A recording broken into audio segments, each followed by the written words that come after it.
they're already calling us names because they bought Bitcoin in 2010 and we didn't buy. So now they are excessively rich. That's if they didn't also sell, and we didn't. So what we decided to do is we bought a cheaper coin in May.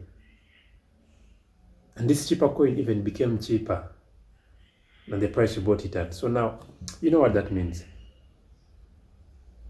Tears. And so if you belong to this group of people that just come in because of public pressure, and then you particularly lost money, now you're crying, now you're like, yeah, sincerely.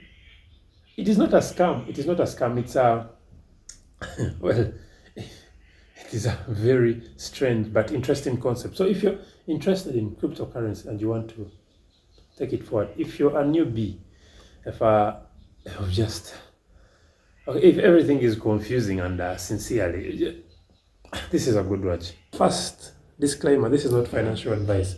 Yes, I wouldn't give that. Then secondly, this is for crypto newbies. So if you've been impressed by the recent adjustments in the crypto world and you want to be a part of it, but you don't know where to begin from, watch this. I think the biggest questions in cryptocurrencies are, which coin should I buy? Why should I buy it? When should I buy it? Should I even involve myself in cryptocurrency to begin with? And if the last question is your kind of question, then this is not a place for you to be. This here, we need people who have already made up their minds and they have decided that, you know what, we're going to do this. We're going to do this, yeah. And you have accepted that it's maybe the future.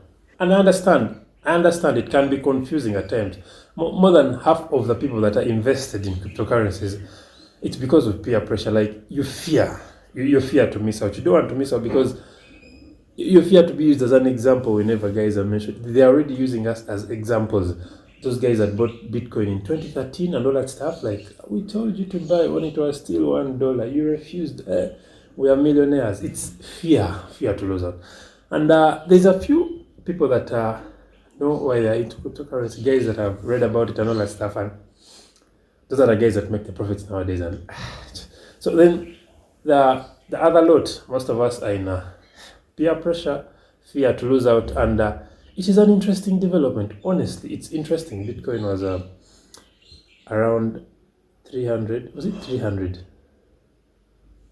I don't know. Just know it's interesting. The whole concept of it is interesting. The fact that something can be 300 today and it's 1,000 1 month from there is no business that gives you that kind of. So it's a strange concept, but still interesting. So if you're interested in it, then okay. So with cryptocurrencies, the very first attempt at trying them, it's very possible that you'll make a loss. Yeah, it's common. Everyone does this because what happens is that most people that come in their very first attempts, they come into coins that are being talked about, that are hot, that are on shows that everyone is talking about, that whose price is increasing, and chances are that by the time you listen or you see or you hear about it, it has reached its peak and it's coming back down. But if you're a new person, you don't know that. So what happens is you buy Dogecoin in May, June when it's at 0.7. Then you spend the rest of July, August, September and crying. Yeah. There's over 6,000 of them, cryptocurrencies. There are very many. And some are temporary, some are scams. The ones that don't look like scams are the scams, surprisingly. Oh, I think that's only in Uganda where we're scam. I don't know. Some are temporary, some are not to be trusted, some are just here for. Some are up there where they are because of they have a good movement and a few people are trying to profit off them and then they just go away. Some, yeah, most are good. Some. So I've divided this video into 3 sections. There's how to know what to buy and how many to buy and when to buy. So how do you know which cryptocurrency to buy? There's over 6,000 cryptocurrencies or even more. I think they keep making more and more every day as technology keeps advancing and as people keep understanding this whole blockchain technology and how it works. I have like four things that I follow. Use case. I think this is the most important point to consider whenever you're trying to invest in any currency. There's only one coin that doesn't have a use case and it it has an astronomically high price, and I think we both know why. We all know why that's happening. Bitcoin, like it was the first thing. It was the first guy. People that are always the first to do something have an unfair advantage over everyone else. Now, you have to understand that there can never be any other Bitcoin, yeah? With altcoins, that they all have to have a particular use case to impress, yeah? To impress. So what is the use case? Use case is that particular purpose that coin was created and what they promise to offer in the nearby future. And I think that should tell you a lot about a particular coin and why you should go invested in it.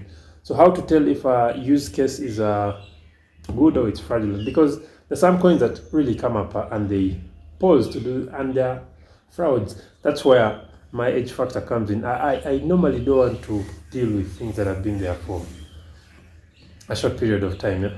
The chances of being scammed are very high. Yeah, so you give them a bracket of like 5 years. Yeah, try dealing with coins that have been there for 5 years. I think it's the most important factor in crypto. Like if a coin has a very good use case, you should follow it like a cult. I'll give you an example of coins that have very good use cases. There is Ethereum and its smart contract stuff.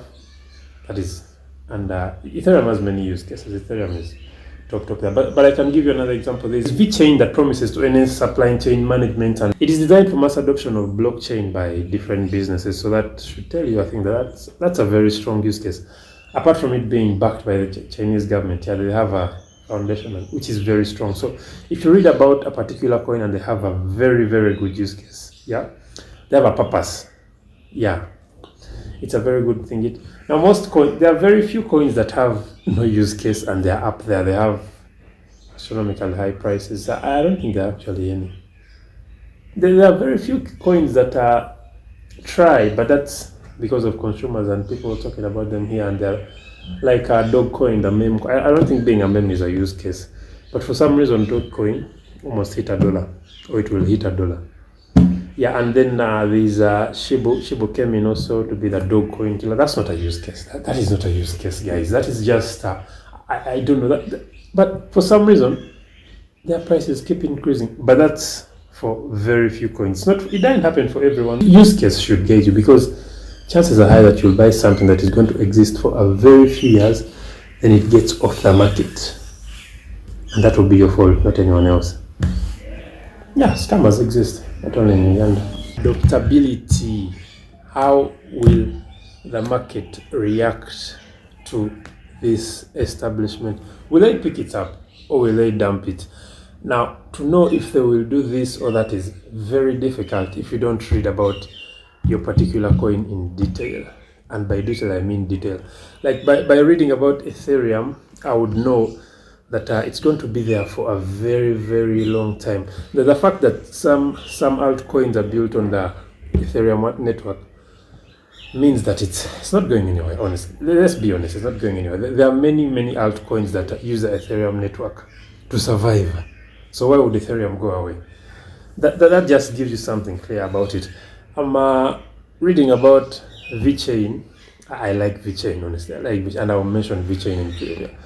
Reading about VeChain alone tells me that it's also not going anywhere anytime soon. But that's hard to determine. But the fact that the Chinese government bans crypto and backs VeChain tells me something. Or nothing. Well, it depends on how you understand it. Like, why would they ban everything else and then support this? It should tell you something about it. And they also have a very good use case. So adoptability, it's hard to look at and then you just determine by looking at a particular coin. It is very hard. Like, no one could have known if a Dogecoin would be adopted by people. Yeah, it was a meme.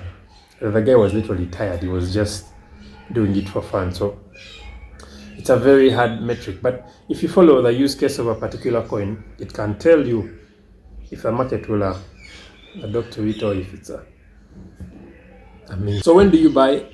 I think the moment you discover something and make adequate research about it and you're convinced by the project, that's the best time to buy. Yeah, I'm saying this hoping that you're planning to hold for a very, very long time. You're not 2 days, 2 weeks. No, you should be a holder.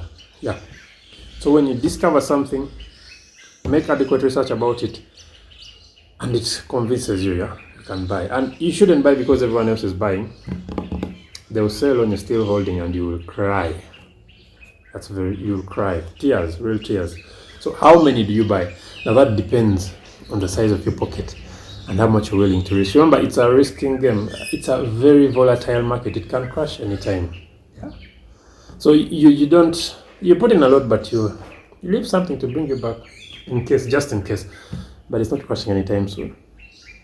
Those are the few factors that I use to determine when I'm buying a currency or not. Maybe in the future I'll make a video about the good currencies to look at if you're looking at a long time. Maybe tell me somewhere in the comment section.